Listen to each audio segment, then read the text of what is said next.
નમસ્કાર મિત્રો, અમારા વિડીયોમાં આપ સૌનું હાર્દિક સ્વાગત છે. મિત્રો, આજે આપણે વાત કરવાના છીએ.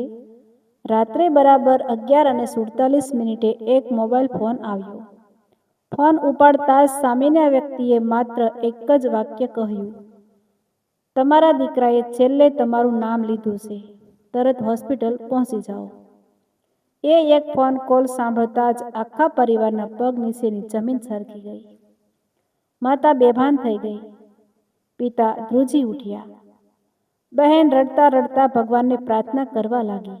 પરંતુ જ્યારે હોસ્પિટલ પહોંચ્યા ત્યારે જે સત્ય સામે આવ્યું એ જાણીને માત્ર આ પરિવાર જ નહીં, આખું શહેર આંસુઓમાં ડૂબી ગયું. આખરે એ એક મોબાઈલ કોલમાં એવું શું હતું કે જેણે આખા પરિવારનું જીવન હંમેશા માટે બદલી નાખ્યું? આ ઘટના અંત સુધી જરૂર સાંભળજો. રાજકોટ શહેરમાં મનોજભાઈ, તેમની પત્ની મીનાબેન, દીકરો હાર્દિક અને નાની દીકરી કાવ્યા સાથે રહેતા હતા. પરિવાર બહુ શ્રીમંત નહોતો, પરંતુ પ્રેમ અને વિશ્વાસથી ભરેલો હતો. મનોજભાઈ એક નાની પ્રિન્ટિંગ દુકાન ચલાવતા હતા અને મીનાબેન ઘરમાં સીવણકામ કરીને પરિવારને મદદ કરતી હતી. હાર્દિક પરિવારની સૌથી મોટી આશા હતો. બાળપણથી જ તે કહેતો, એક દિવસ હું મોટો માણસ બનીશ અને મમ્મી પપ્પાને કોઈ મુશ્કેલી રહેવા નહીં દઉં. માતા પિતાએ પોતાના દરેક સપના દીકરામાં જોઈ લીધા હતા. હાર્દિકે પણ દિવસ રાત મહેનત કરીને નોકરી મેળવી લીધી. પહેલી સેલરી મળતા જ તેણે પોતાના માટે કંઈક ખરીદ્યું નહીં. મમ્મી માટે નવી સાડી, પપ્પા માટે ઘડિયાળ અને બહેન માટે પુસ્તકો લઈને આવ્યો. એ દિવસે આખા ઘરમાં ખુશીનો માહોલ હતો. મીનાબેન વારંવાર ભગવાનનો આભાર માનતી હતી કે તેમના દીકરાએ ઘરની હાલત બદલી નાખી. સમય પસાર થતો ગયો. હાર્દિક હવે કંપનીના કામ માટે અલગ અલગ શહેરમાં જતો. દરેક સાંજે ગમે તેટલો વ્યસ્ત હોય પણ મમ્મીને એક ફોન જરૂર કરતો. મીનાબેન પણ રોજ તેની રાહ જોતી. જો એક દિવસ પણ ફોન મોડો આવે તો તેમનું મન બેચેન થઈ જતું. એક દિવસ હાર્દિકે ફોન કરીને કહ્યું, મમ્મી, આ વખતે થોડા દિવસ માટે અમદાવાદ જવું પડશે. એક મોટો પ્રોજેક્ટ છે. કામ પૂરું થશે પછી આપણે બધા સાથે સોમનાથ ફરવા જઈશું. મીનાબેન ખુશ થઈ ગઈ. મનોજભાઈએ પણ કહ્યું, બેટા, કામ ધ્યાનથી કરજે, અમને તારું જ ધ્યાન રહેશે. હાર્દિક હસીને બોલ્યો, ચિંતા ના કરશો પપ્પા, હું બિલકુલ ઠીક છું. કોઈને ખબર નહોતી કે આ પરિવાર સાથેની તેની છેલ્લી સામાન્ય વાતચીત હતી. અમદાવાદ પહોંચ્યા પછી 2 દિવસ સુધી બધું સામાન્ય ચાલ્યું. હાર્દિક રોજ ફોન કરીને પોતાના સમાચાર આપતો, પરંતુ ત્રીજા દિવસે આખો દિવસ કોઈ ફોન આવ્યો નહીં. મીનાબેનને થોડી ચિંતા થવા લાગી. તેમણે ઘણી વખત ફોન કર્યો, પરંતુ ફોન સ્વિચ ઓફ આવતો હતો. મનોજભાઈએ સમજાવ્યું, કામમાં વ્યસ્ત હશે, પરંતુ મીનાબેનનું મન માનતું નહોતું. રાત્રે સમય પસાર થતો ગયો. ઘડિયાળમાં 11:47 અને અચાનક ટેબલ પર પડેલો મોબાઈલ જોરથી રણક્યો. સ્ક્રીન પર અજાણ્યો નંબર દેખાતો હતો. મનોજભાઈએ ધ્રુજતા હાથથી ફોન ઉપાડ્યો અને સામેના વ્યક્તિએ જે શબ્દો કહ્યા તે સાંભળતા જ તેમના હાથમાંથી મોબાઈલ નીચે પડી ગયો. તેમની આંખોમાંથી આંસુ વહેવા લાગ્યા અને આખું ઘર સન્નાટામાં ડૂબી ગયું. મોબાઈલ જમીન પર પડવાનો અવાજ સાંભળીને મીનાબેન અને કાવ્યા દોડીને મનોજભાઈ પાસે આવી ગયા. મનોજભાઈના હોઠ ધ્રુજી રહ્યા હતા. આંખોમાંથી સતત આંસુ વહેતા હતા, પરંતુ મોઢામાંથી એક પણ શબ્દ નીકળતો નહોતો. મીનાબેને ગભરાઈને પૂછ્યું, શું થયું? હાર્દિક ઠીક છે ને? મનોજભાઈએ કંપતા અવાજે માત્ર એટલું જ કહ્યું. હોસ્પિટલથી ફોન હતો. હાર્દિકનો ગંભીર અકસ્માત થયો છે. તરત અમદાવાદ આવવાનું કહ્યું છે. આ શબ્દો સાંભળતા જ મીનાબેનના પગમાંથી જાણે શક્તિ જતી રહી. તેઓ સોફા પર બેસી ગયા અને ભગવાનનું નામ લેતા રડવા લાગ્યા. કાવ્યાની આંખોમાંથી પણ આંસુ વહેવા લાગ્યા. છતાં તેણે હિંમત રાખીને તરત જ કારની વ્યવસ્થા કરી. રાત્રિના 12 વાગ્યે આખો પરિવાર અમદાવાદ માટે નીકળી પડ્યો. આખા રસ્તે કોઈએ એક શબ્દ પણ બોલ્યો નહીં. કારમાં માત્ર ભગવાનના નામનો જાપ અને રડવાનો અવાજ સંભળાતો હતો. મીનાબેન વારંવાર હાર્દિકનો બાળપણનો ફોટો હાથમાં લઈને કહેતી, ભગવાન, મારા દીકરાને બસાવી લેજો, એની જગ્યાએ મને લઈ લેજો. મનોજભાઈ સ્ટીરિંગ પકડીને બહાર જોઈ રહ્યા હતા, પરંતુ તેમની આંખો સામે માત્ર હાર્દિકનું હસતું ચહેરો ફરી રહ્યું હતું. સવારે તેઓ હોસ્પિટલ પહોંચ્યા. ઇમરજન્સી વોર્ડની બહાર પોલીસ ઊભી હતી. એક ડોક્ટર તેમની પાસે આવ્યા અને શાંત અવાજમાં કહ્યું, તમે હાર્દિકના પરિવાર છો? મનોજભાઈએ ધીમેથી હા પાડી. ડોક્ટરે કહ્યું, હાર્દિકને ગંભીર ઈજા થઈ છે. ઘણી જગ્યાએ ફ્રેક્ચર છે અને માથામાં પણ ઈજા છે. હાલ તે બેભાન છે. આગામી થોડા કલાક ખૂબ મહત્વના છે. આ સાંભળીને મીનાબેન રડી પડ્યા. થોડા સમય પછી નર્સે કહ્યું કે પરિવારનો એક સભ્ય થોડા સમય માટે અંદર જઈ શકે. મીનાબેન અંદર ગયા. પથારી પર પડેલા પોતાના દીકરાને જોઈને તેઓ તૂટી પડ્યા. આખા શરીર પર પટ્ટીઓ, મોઢા પર ઓક્સિજન માસ્ક અને મશીનોના અવાજ વચ્ચે પડેલો હાર્દિક તેમને ઓળખી પણ શકતો નહોતો. મીનાબેને તેનો હાથ પકડીને કહ્યું, બેટા, હું આવી ગઈ છું. તું આંખો ખોલ. તારા વગર આ ઘર અધૂરું છે. એ જ સમયે હાર્દિકની આંગળીમાં હળવી હરકત થઈ. ડોક્ટરો તરત દોડી આવ્યા. હાર્દિકે ધીમે ધીમે આંખો ખોલી. તેણે પોતાની મમ્મીને જોયા. આંખમાંથી એક આંસુ સરક્યું અને ખૂબ જ નબળા અવાજે માત્ર એક જ શબ્દ બોલ્યો, માફ કરજો. મીનાબેન ચોંકી ગયા. બેટા, માફી શા માટે માંગે છે? પરંતુ હાર્દિક ફરી બેભાન થઈ ગયો. થોડી વારમાં પોલીસ ઇન્સ્પેક્ટર મનોજભાઈ પાસે આવ્યા અને કહ્યું, અમે હાર્દિકનો મોબાઈલ તપાસ્યો છે. અકસ્માત પહેલા તેને એક અજાણ્યા નંબર પરથી ફોન આવ્યો હતો. તે ફોન આવ્યા પછી જ તે ખૂબ ઉતાવળમાં હોટેલમાંથી નીકળ્યો હતો. અમને શંકા છે કે આ સામાન્ય અકસ્માત નથી. આ વાત સાંભળીને મનોજભાઈ અને કાવ્યા એકબીજાના ચહેરા તરફ જોવા લાગ્યા. હવે માત્ર દીકરાનો જીવ બચાવવાનો પ્રશ્ન જ નહોતો. એ એક મોબાઈલ કોલ પાછળ છુપાયેલું એવું રહસ્ય હતું જે આખા પરિવારનું ભવિષ્ય હંમેશા માટે બદલી નાખવાનું હતું. હોસ્પિટલના કોરિડોરમાં સન્નાટો છવાઈ ગયો હતો. ઇન્સ્પેક્ટરની વાત સાંભળ્યા પછી મનોજભાઈના મનમાં એક જ પ્રશ્ન ગૂંજી રહ્યો હતો. એ અજાણ્યો ફોન કોણે કર્યો હશે?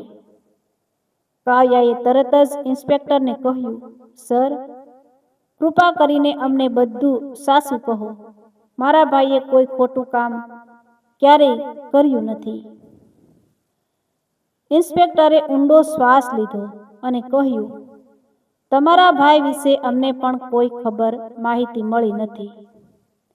ખરાબ માહિતી મળી નથી, પરંતુ તેના મોબાઈલમાં છેલ્લો આવેલો ફોન ખૂબ શંકાસ્પદ છે. ફોન માત્ર 32 સેકન્ડ ચાલ્યો હતો ત્યાર પછી હાર્દિક ઉતાવળમાં હોટેલમાંથી નીકળ્યો અને 5 મિનિટમાં અકસ્માત થયો. મીનાબેન ભગવાનની મૂર્તિ સામે બેસીને સતત પ્રાર્થના કરતી હતી. તેઓ વારંવાર કહેતા હતા, મારા દીકરાને કંઈ ન થવું જોઈએ. એટલામાં એક નર્સ દોડી આવી અને બોલી, દર્દીને થોડા સમય માટે ભાન આવ્યું છે. આખો પરિવાર દોડતો વોર્ડમાં પહોંચ્યો. હાર્દિક ખૂબ નબળો હતો. તેણે આંખો ખોલી. મમ્મીને જોયા પછી ફરી આંખોમાં પાણી આવી ગયું. મનોજભાઈએ તેનો હાથ પકડીને કહ્યું, બેટા, ડરતો નહીં. અમે બધા તારી સાથે છીએ. બસ એટલું કહી દે કે તું એ રાત્રે ક્યાં જઈ રહ્યો હતો. હાર્દિકે ખૂબ મુશ્કેલીથી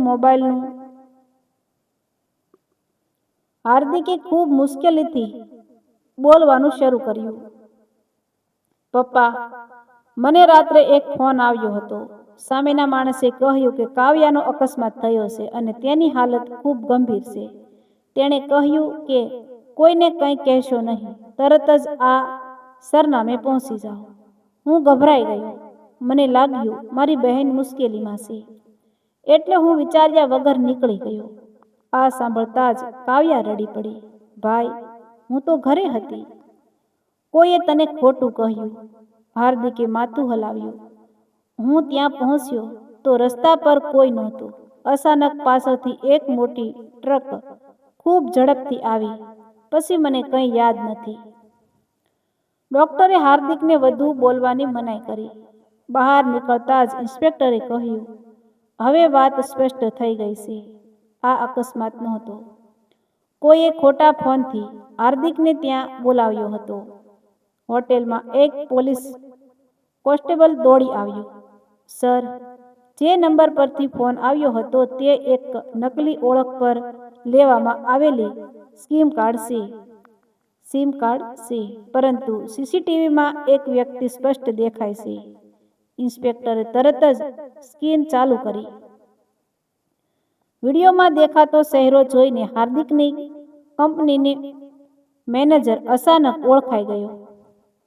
મનોજભાઈ આશ્ચર્યથી બોલી ઉઠ્યા, અરે, આ તો હાર્દિકના ઓફિસનો મેનેજર વિક્રમ છે. પણ તે આવું શા માટે કરશે? આ પ્રશ્નનો જવાબ માત્ર વિક્રમ પાસે જ હતો, અને એ જવાબ સાંભળ્યા પછી આખા પરિવારને સમજાવવાનું હતું કે એક મોબાઈલ કોલ માત્ર અકસ્માતનું કારણ નહોતું, પરંતુ એક ભયંકર ષડયંત્રની શરૂઆત હતી. હોટેલમાંથી સીધા પોલીસની ટીમ વિક્રમની શોધમાં નીકળી.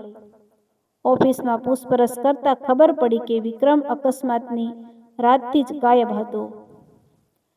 તેની મોબાઈલ પણ બંધ આવતી હતી. ઇન્સ્પેક્ટરને હવે ખાતરી થઈ ગઈ કે આ બધું અગાઉથી ગોઠવાયેલું હતું. પોલીસે કંપનીના સીસીટીવી, હાર્દિકના ઈમેલ અને ઓફિસના દસ્તાવેજોની તપાસ શરૂ કરી. તપાસ દરમિયાન એક એવી ફાઇલ મળી જેને જોઈને બધા ચોંકી ગયા. હાર્દિકે થોડા દિવસ પહેલા કંપનીમાં કરોડો રૂપિયાના ગેરકાયદેસર નાણાકીય વ્યવહારો પકડી પાડ્યા હતા. તેણે તમામ પુરાવા ભેગા કરીને કંપનીના મુખ્ય માલિકને મોકલવાના હતા. વિક્રમને આ વાતની ખબર પડી ગઈ હતી. જો હાર્દિક એ પુરાવા આપી દે તો વિક્રમ જેલમાં જતો અને તેની વર્ષોની છેતરપિંડી બહાર આવી જાત. તેથી તેણે એક ભયંકર યોજના બનાવી. તેણે નકલી સિમ કાર્ડથી હાર્દિકને ફોન કર્યો અને કાવ્યાના અકસ્માતનું ખોટું બહાનું બનાવીને તેને એક સુમસામ રસ્તા પર બોલાવ્યો. ત્યાં પહેલેથી જ એક ટ્રક ડ્રાઈવરને પૈસા આપીને ઊભો રાખ્યો હતો, જેથી હાર્દિકને રસ્તામાંથી હટાવી શકાય. પરંતુ ભગવાનને કદાચ કંઈક બીજું જ મંજૂર હતું. અકસ્માતમાં હાર્દિક ગંભીર રીતે ઘાયલ થયો, પરંતુ તેનો જીવ બચી ગયો.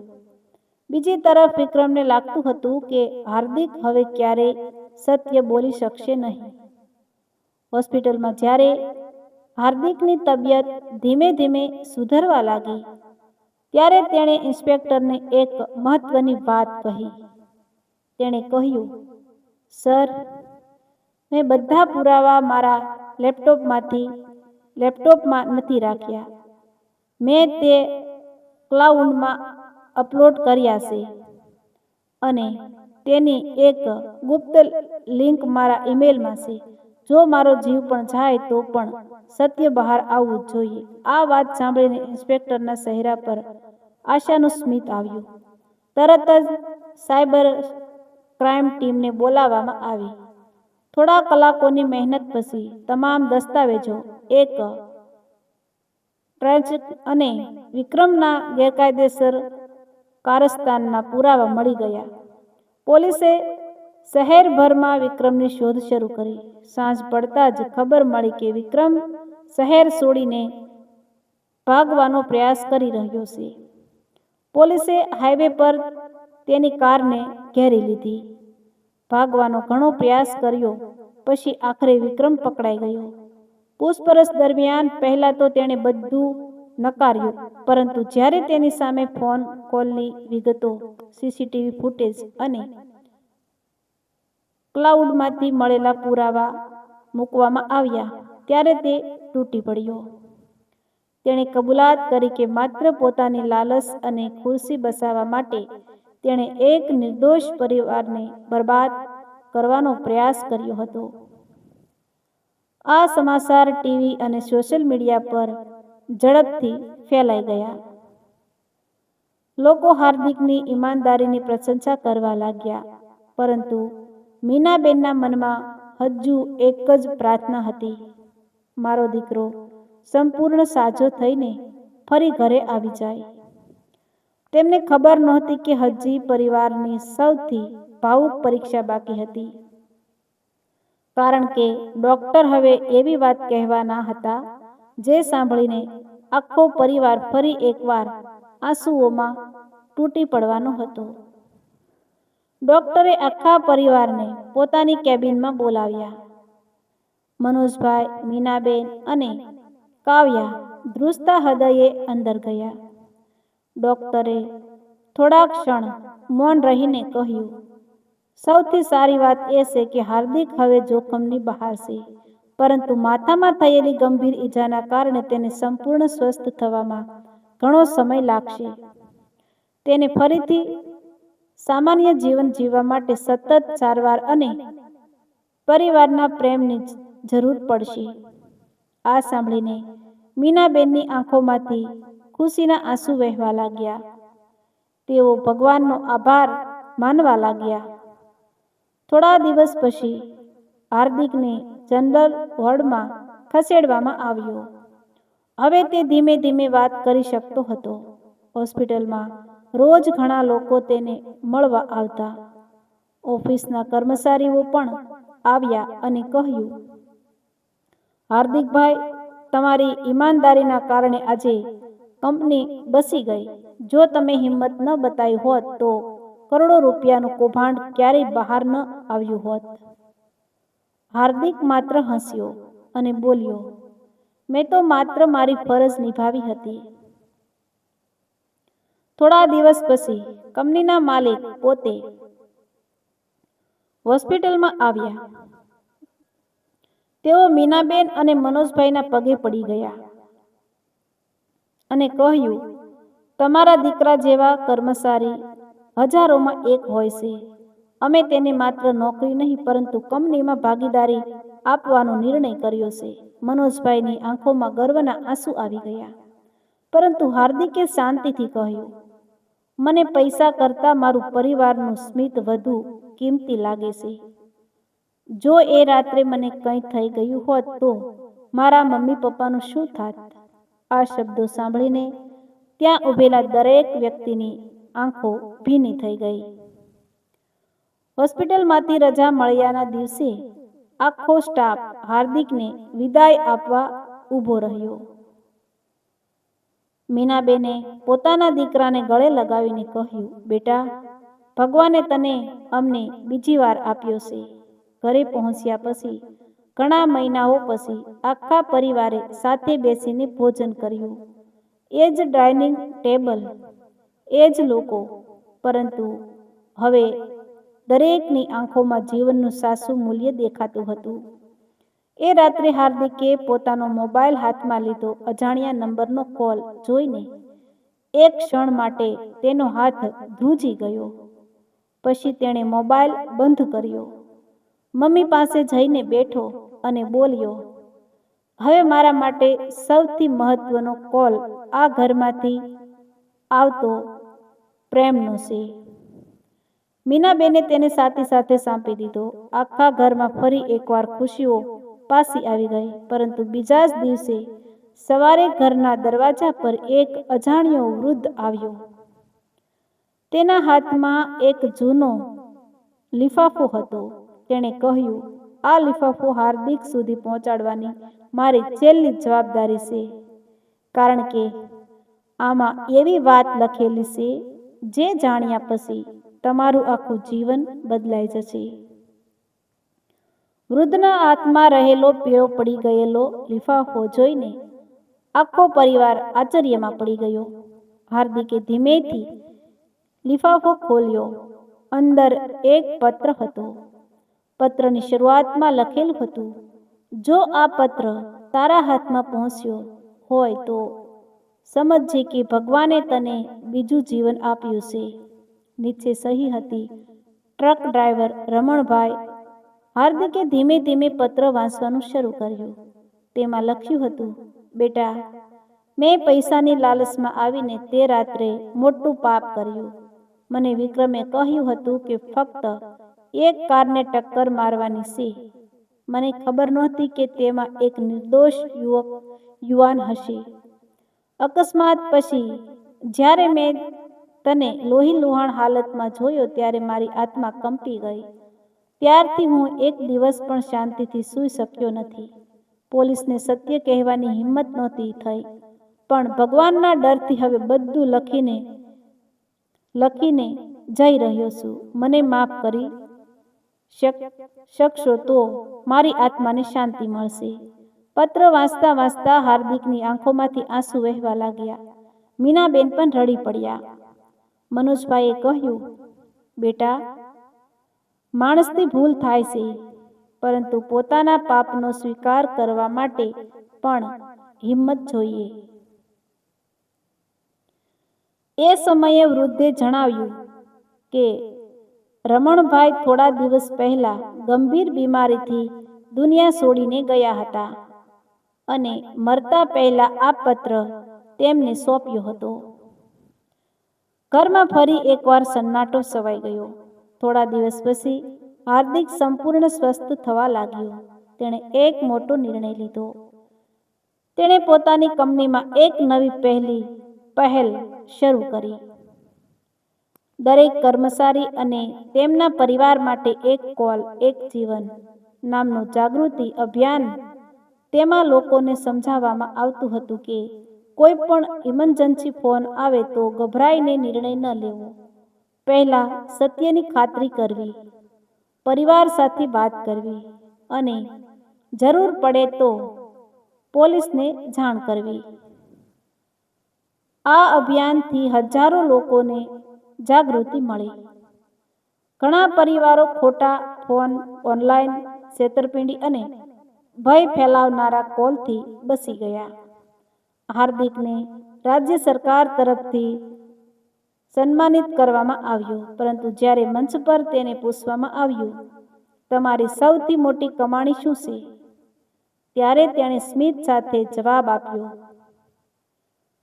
મારા મમ્મી પપ્પાના ચહેરા પર પાછું આવેલું સ્મિત. મીનાબેનની આંખોમાં ગર્વના આંસુ હતા. મનોજભાઈએ દીકરાના ખભા પર હાથ રાખ્યો. કાવ્યાએ કહ્યું, એક ખોટા મોબાઈલ કોલે એમને તોડી નાખ્યા હતા, પરંતુ એ જ ઘટનાએ અમને શીખવ્યું કે પરિવાર સાથે હોય તો કોઈ પણ મુશ્કેલી જીતી શકાય.